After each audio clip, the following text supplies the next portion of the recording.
अस्सलाम वालेकुम, welcome to my YouTube channel learning with G. आज के इस लेक्चर में वर्जिन यूनिवर्सिटी का कोर्स पाक स्टडीज 301 का लेसन नंबर 21 से 25 तक कवर करने वाले हैं। तो अपडेटेड रहने के लिए चैनल को लाइक करें, सब्सक्राइब करें। So let's begin. अब बेसिकली यहाँ पे डिस्कस किया गया है 3 मेन टॉपिक्स 1973 के कॉन्स्टिट्यूशन के रिगार्डिंग बैकग्राउंड, कॉन्स्टिट्यूशन मेकिंग और फीचर्स। मेनली अगर पहले हम लोग बैकग्राउंड को डिस्कस करें तो यहाँ पे बात की गई कि 25 मार्च 1962 से लेकर 1969 तक का जो आइन था उसके मनसूखी जब की गई थी तो उसके रिजल्ट में ये हुआ था कि मुल्क में हमारे सेकंड मार्शल लॉ लग चुकी थी। अब उसमें हुआ ये कि 20 दिसंबर को 1971 में जो आप याह्या खान थे उन्होंने जुल्फ़िकार अली भुट्टो को ओवरऑल जो आपकी लाइक हैंड ओवर करती थी आपके जितने भी पावर्स थे, जितना मतलब कि उसका जो आपका लाइक कॉन्स्टिट्यूशन था वो उनके हैंड ओवर कर दिया था। उसके बाद हुआ ये कि आम इंतखाबात आपके हुए थे लेकिन साथ में मार्शल लॉ भी चल रही थी, उसमें कोई आइन प्रॉपर तरीके से नहीं मैनेज किया गया था। सेकंड बात यहाँ पे ये की गई कि जो कौमी असम्बली थी उसने बुरी आइन की मंजूरी दे दी थी और उसके अलावा इसमें 21 अप्रैल 1972 को उसको नाफिज कर दिया गया था। सेकेंड अब यहाँ पे बात की गई है कॉन्स्टिट्यूशन मेकिंग के बारे में। अब यहाँ पे हुआ ये कि तमाम जमातों के जो अरकान थे कौमी असम्बली में मतलब डिफरेंट किस्म की चीज़ों पर मुश्तमिल थे, उन्होंने एक कमेटी कायम कर दी थी। अप्रैल 1972 में जो वजीर कानून थे उसमें लाइक उन्हें कमेटी का चेयरमैन बना दिया गया था। और फिर अक्टूबर 1972 में तमाम जमातों ने मुस्तकबिल के सियासी निज़ाम पर इत्तफाक करना स्टार्ट कर दिया। 31 दिसंबर 1972 को जो तवील लाइक जो आपके थे पॉलिटिकल सिस्टम था उसके बारे में डिस्कशन शुरू हुआ, मतलब जो आपके लाइक डेलिब्रेशन जो कॉम्प्रोमाइज़ थी वो एक फाइनल ड्राफ्ट मतलब उसका जो ड्राफ्ट था वो अप्रूव कर दिया गया था।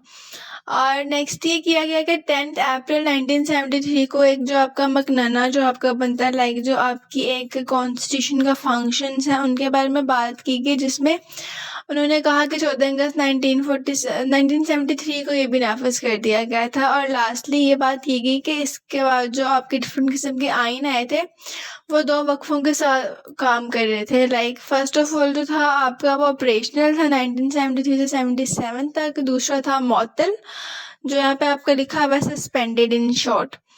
उसके बाद आता है आपके पास तीसरा ऑपरेशनल आफ्टर चेंजेस और फिर सस्पेंडेड और फिर ऑनवर्ड ऑपरेशन आफ्टर चेंजेस। सब जो थी इसकी एक गैप से एक पीरियड्स के तौर पे इसमें काम कर रहे थे। नेक्स्टली बात की गई है फीचर्स ऑफ कॉन्स्टिट्यूशन के बारे में। सो फर्स्ट ऑफ ऑल आता है आपके पास पार्लियामेंट्री फीचर। अब ये जो पार्लियामेंट्री फीचर था इसमें कॉन्स्टिट्यूशन से जो कि एक पावरफुल तौर पर मिनिस्टर जो थे उसमें हेड ऑफ गवर्नमेंट देना चाहता था मिनिस्टर को, जस्ट लाइक के एक पार्लियामेंट्री कॉन्स्टिट्यूशन है जिसमें जो आपका वजीर आजम है जो आपका प्राइम मिनिस्टर है उसको एक ताकतवर पर्सनैलिटी के तौर पर शो अप करता है, उसको हुकूमत का सरबराह कंसीडर किया जाता है। नेक्स्ट यहाँ पे ये बात की गई कि इसमें एक सदर भी था, उसके अलावा जो था उसमें जो सदर था वो वज़ीर आज़म के मशवरे पर अमल करता था और उसके अलावा इनमें जो है कमात थे उस पर फॉलो करता था वो, और इस टाइप के मतलब जितने भी दस्तखत होते थे वो सब वज़ीर आज़म से करवाने के बाद वो सब चीज़ें हैंड ओवर की जाती थी। नेक्स्ट ये बात की कि जो वज़ीर आज़म थे उन्होंने तमाम जो इंतज़ामात थे उनके इख्तियारात इस्तेमाल करना, और उसके अलावा फिर 1985 में जो आपके सदर के इख्तियारात में इजाफ़ा किया गया जिसमें कहा गया कि कुछ लाइक सवाबियत दी गई थी उसको, मतलब इन शॉर्ट के उसमें कुछ एक्सरसाइजेस थी जो उनको प्ले करने का कहा गया था। सेम के उसमें उन्होंने कहा कि जी पार्लियामेंट के जो बिल हैं वो अप्रूव कर सकते हैं, उनको पावर्स दी गई केयर टेकिंग करने की। ठीक है, नेक्स्टली यहाँ पे बात की गई प्रेसिडेंट के बारे में। पहले यहाँ पे आप पार्लियामेंट को डिस्कस किया गया। पार्लियामेंट इज समथिंग कि कॉन्स्टिट्यूशन जो कि आपको प्रोवाइड करता है बाइस्टरल पार्लियामेंट की चीज़ों को। इसमें आपके सेनेट होते हैं, अपर हाउसेज होते हैं, नेशनल असम्बली मतलब आपके लोअर हाउसेज होते हैं, और ये जो सेनेट हैं इक्वल रिप्रेजेंटेशंस करते हैं प्रोविंसेस की, नेशनल असम्बलीज़ की, this sort of things.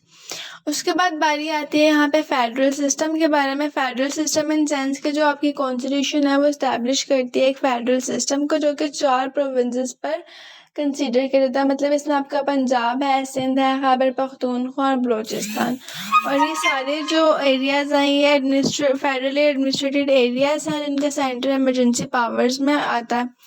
Next बात की गई यहाँ पे प्रोविजनल स्ट्रक्चर के बारे में। सो दिस इज समथिंग के जहाँ पे जो प्रोविजनल गवर्नर्स थे उन्हें अपॉइंट किया जाता था आपके प्रेसिडेंट की एडवाइस के अकॉर्डिंग। और उसके अलावा क्या होता था कि यहाँ पे जो चीफ मिनिस्टर थे वो इलेक्ट करते थे एग्जीक्यूटिव पावर्स को, और पार्लियामेंट्री सिस्टम जो एग्जिस्ट करता है आपके प्रोविंस के दरम्यान में। नेक्स्ट आपके पास आता है प्रिंसिपल्स ऑफ पॉलिसी के बारे में बात कर रहे हैं यहाँ।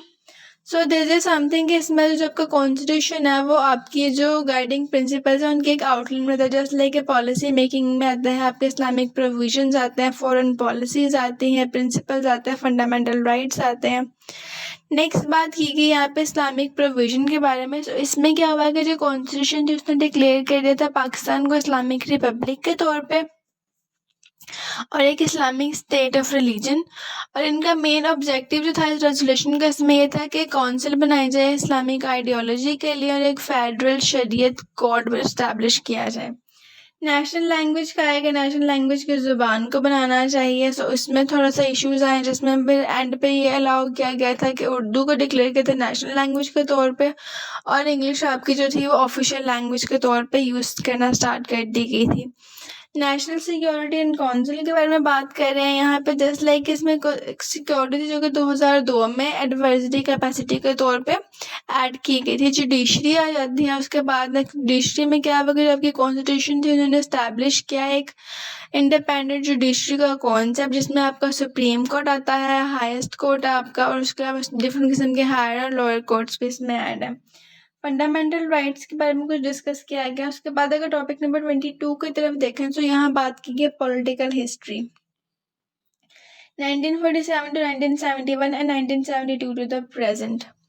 सो फेज 1 अगर यहाँ पे देखें इन सिंपल, सो फेज 1 में क्या होता है आपका, लाइक 1947 से 1958 में पहला आपका फेज 1 आता है, ठीक है, first 11 years. So this is something कि यहाँ पे पाकिस्तान जो था उसने अपनी इंडिपेंडेंस गेन की 14 अगस्त 1947 को, जो कि कायद आज़म ने करवाई थी। उसके बाद उन्हें एज ए गवर्नर जनरल के तौर पे उनको कंसीडर किया गया, और फिर हमारे जो फर्स्ट प्राइम मिनिस्टर थे वो जो थे आपके लियाकत अली ख़ान बने।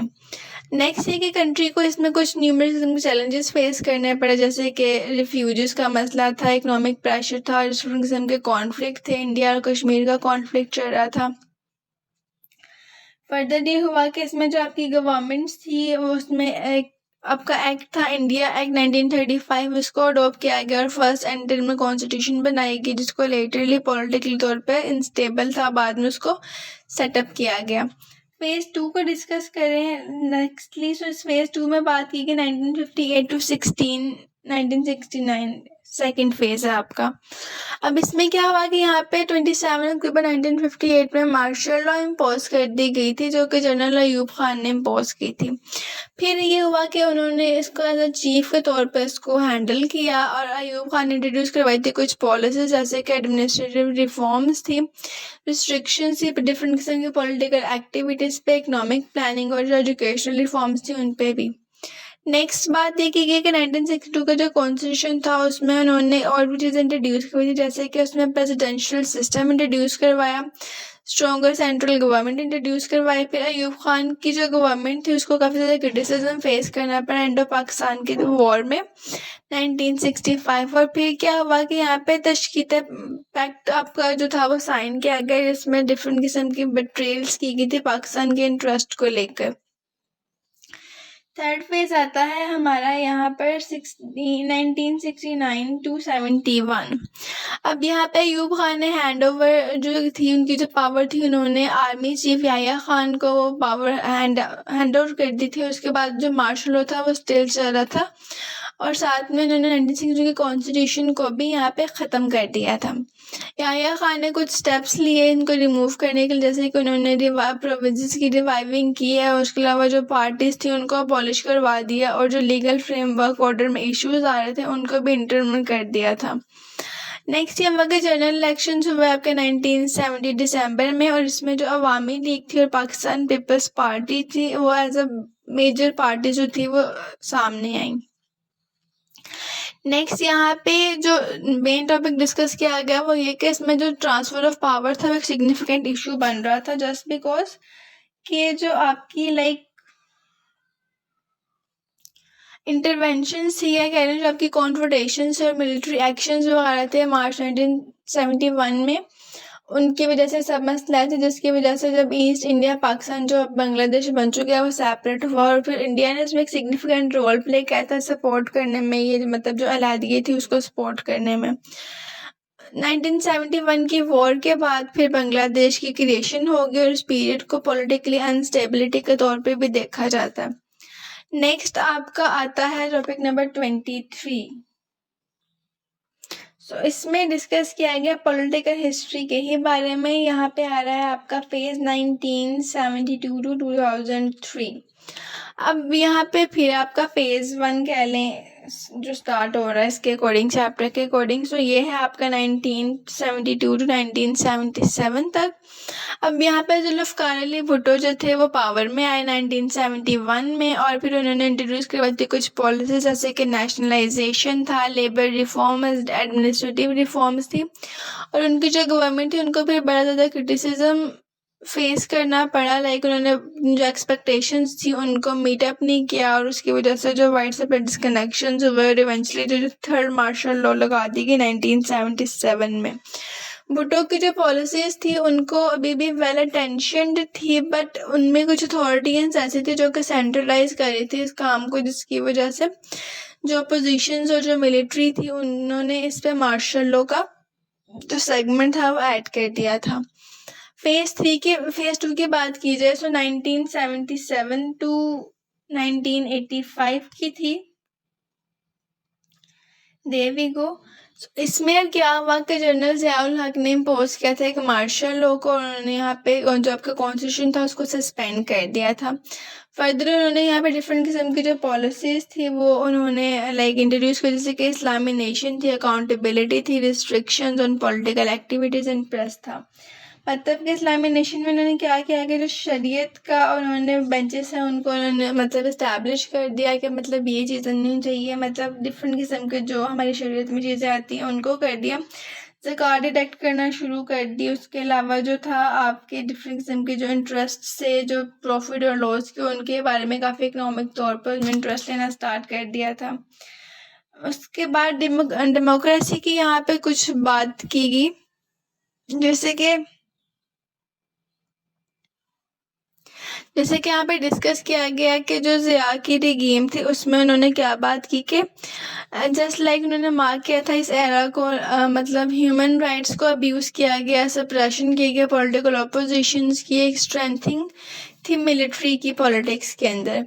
इस्लामी नेशन का मैं आपको ऑलरेडी बता चुकी हूँ। उसके बाद आपके पास आता है third phase 1985 to 1999 civilian rule. अब इसमें क्या हुआ कि जो डेमोक्रेसी थी उसको रिस्टोर किया गया, बट सिविलियन गवर्नमेंट को कंप्लीट नहीं करने दिया, उनका टेन्योर कंप्लीट नहीं करने दिया। 8 अटेंडरमेंट बने जिसमें आपके जो प्रेसिडेंट्स हैं उनको अलाउ किया गया कि वो डिफरेंट किस्म के जो नेशनल असम्बली में जो इश्यूज़ हैं उनको सॉल्व करे और उसके अलावा जो इलेक्टेड गवर्नमेंट है उसको डिसमिस कर दिया जाए। इस फेज में आपके कुछ मल्टीपल प्राइम मिनिस्टर्स आए थे इस पूरे फेज के अंदर, जस्ट लाइक आपका जो थे वो मोहम्मद खान जुनैद जो थे, बेनज़ीर भुट्टो आई, नवाज शरीफ एंड देन आपके जो इंटरम प्राइम मिनिस्टर्स लाइक जो आपके निगरानी तौर पर प्राइम मिनिस्टर रहते हैं वो सब भी इसी में ऐड होते हैं। नेक्स्ट हुआ ये कि जो पॉलिटिकल अनस्टेबिलिटीज में आई, करप्शन आई, कॉन्फ्रोंटेशंस आई एग्जीक्यूटिव और लेजिस्लेटिव अभी जो आपका पीरियड था उसकी वजह से। और फिर इसमें 8 जो अटेंडमेंट्स थी उसके अकॉर्डिंग जो था वो एक पॉलिटिकल मैनिपुलेशन बन चुकी थी, अंडरमाइनिंग डेमोक्रेटिक इंस्टीट्यूशंस बन रहे थे, सब चीज़ें जो इस वजह से हो रही थी। टॉपिक नंबर 4 की तरफ फेज नंबर 4 की तरफ जाएं तो इट्स अबाउट 1999 टू 2002।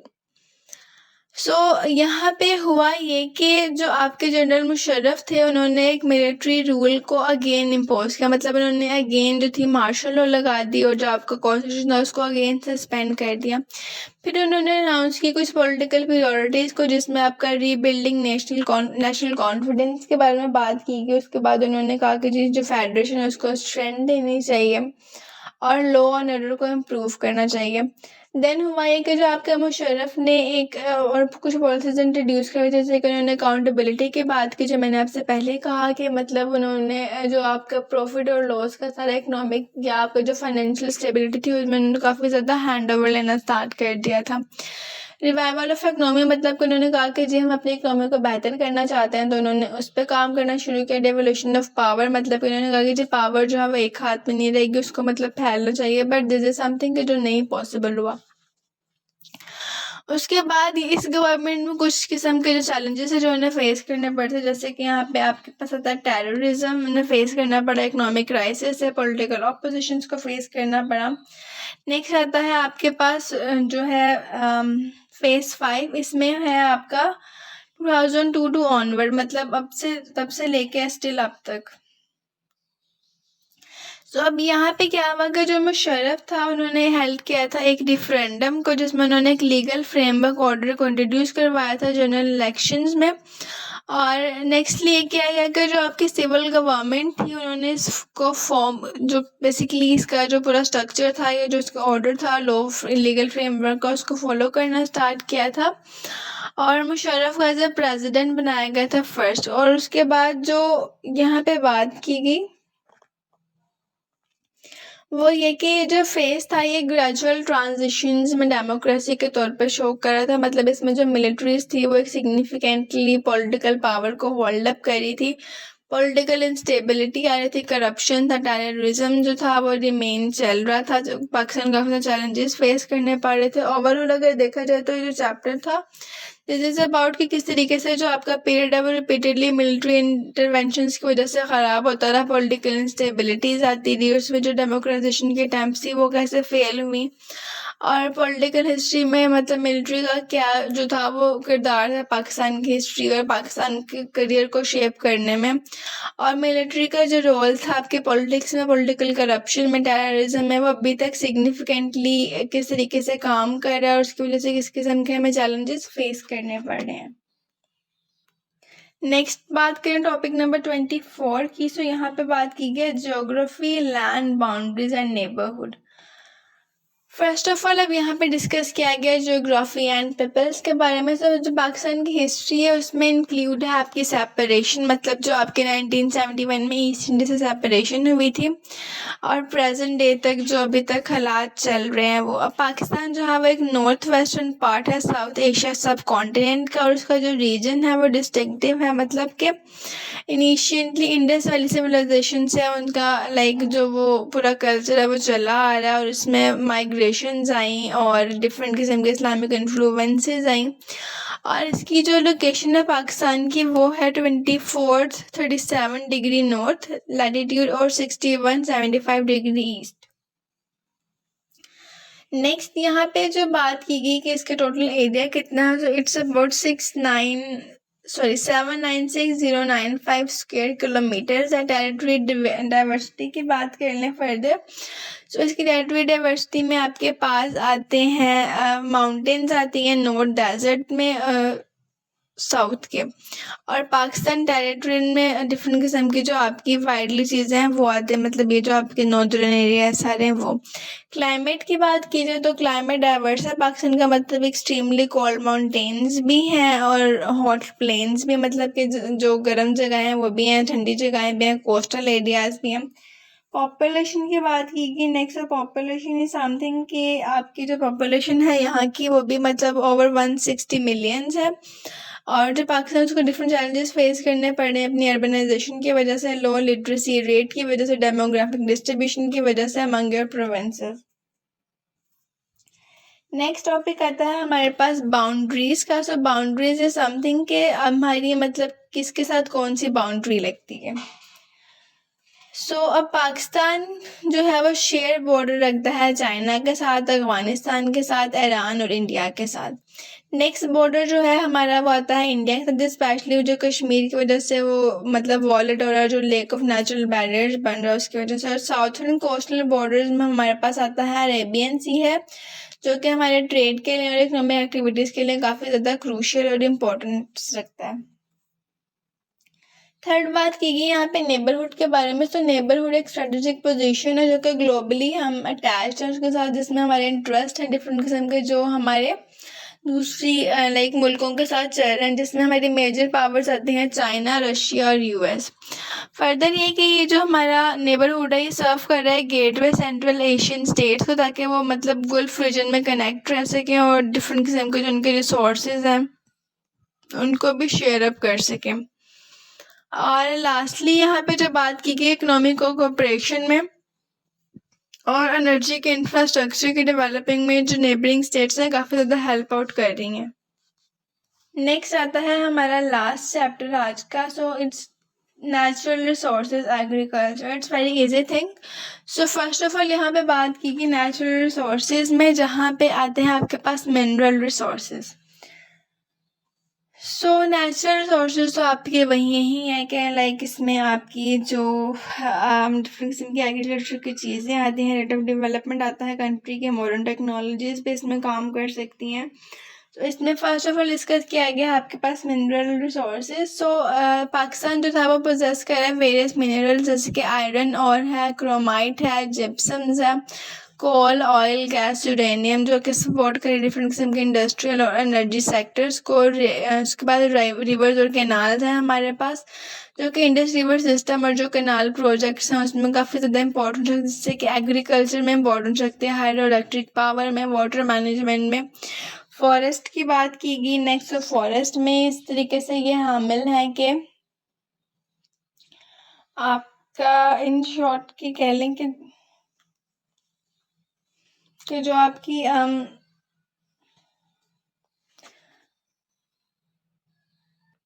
जो फॉरेस्ट है वो कवर कर रहे हैं आपका ओवरऑल तकरीबन काफ़ी ज़्यादा एरिया, और इसकी वजह से जो पाकिस्तान के मतलब इन्वायरमेंटल बैलेंस है वो ठीक है, वेदर रेगुलेशन और बायोडाइवर्सिटी भी ओवरऑल ठीक ही चल रही है फ़िलहाल। नेक्स्ट बात की गई फॉरेस्ट के एडवांटेजेस के बारे में। जाहिर सी बात है कि फॉरेस्ट जो है वो काफ़ी ज़्यादा चीज़ों में हमारे लिए एडवांटेजेस फराहम करते हैं, हमें फूड प्रोवाइड होता है, उधर से डिफरेंट किस्म के फ्रूट्स जो हैं वो नहीं आ पाते, और डिफरेंट किस्म के जो आपके प्लांट ऑफ सोर्सेज हैं वो हैं टिम्बर्स, केमिकल मिल जाते हैं, कुछ प्लांट्स मिल जाते हैं, फर्टिलाइजेशंस मिल जाती हैं। नेक्स्ट बात की गई यहाँ पे एनिमल्स की। जो एनिमल्स इज समथिंग के पाकिस्तान का जो एग्रीकल्चर है उसमें एनिमल्स बहुत ज़्यादा इंपॉर्टेंस रखते हैं, और जो लाइफ स्टॉक कॉन्ट्रीब्यूट है इसमें आपका मतलब ये लाइफ स्टॉक कॉन्ट्रीब्यूट है एग्रीकल्चर में, इकनॉमी में, एक्सपोर्ट में, और इसमें एक प्रॉपर ब्रीडिंग और मैनेजमेंट जो है वो रिक्वायर होती है। नेक्स्ट बात की गई यहाँ पे फिशिंग की, भी वही सब चीज़ें आ गई।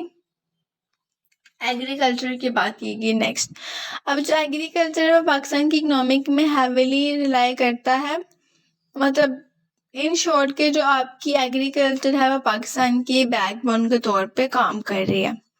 अब इसमें डिफरेंट किस्म की जो आपकी कॉन्ट्रीब्यूशन है वो हो रही हैं, जो आपका जीडीपी है और जो आपकी एम्प्लॉयमेंट्स हैं वो इसमें होती हैं। क्रॉप सीजन में बात की जाए तो इसमें मतलब जो आपके 2 मंथ्स आते हैं रबी और ख़रीफ के, उसके बारे में डिस्कस किया गया है। जस्ट लाइक कि आपकी जो इसमें क्रॉप्स हैं वो wheat, rice, cotton, sugar cane, जो फ्रूट्स वगैरह आते हैं। लैंड रिफॉर्म्स में इम्प्रूवमेंट आती है, एग्रीकल्चर प्रोडक्टिविटी में इम्प्रूवमेंट आती है, और लैंड होल्डिंग इश्यूज आ गए हैं कुछ हद तक एलिवेट। उसके अलावा जो प्रॉपर्टी या पॉवर्टी के इश्यूज हैं वो कुछ चीज़ें इसमें मेनली डिस्कस की गई हैं।